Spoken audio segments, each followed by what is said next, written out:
Hey guys! Today I'm going to show you how you can handle existing Shopify products when adding Webflow. So let's get started.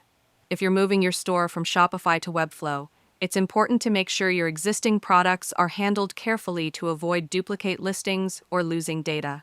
Start by exporting your Shopify products as a CSV file. Go to your Shopify admin, click Products, then Export, and choose the option to export all products. This CSV will include product names, descriptions, prices, images, SKUs, and variants. Next, open your Webflow project and go to your CMS Collections or e-commerce products section. You can import products directly using the CSV file you exported from Shopify. Make sure to map each Shopify field to the corresponding field in Webflow, such as name, price, description, and images. If you already have products in Webflow, check for duplicate SKUs or product IDs before importing.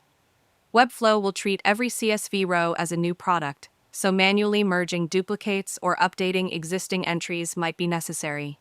After the import, review all product pages in Webflow to ensure images, variants, and pricing are correct. You can also use automation tools like Zapier or Make.com to sync future Shopify updates to Webflow if you plan to run both platforms in parallel. Finally, test your Webflow store thoroughly. Check that product pages display correctly, prices match, and inventory is accurate. This ensures a smooth transition from Shopify to Webflow without losing any valuable product data. And that's it. If you found this video helpful, consider giving it a like and subscribe.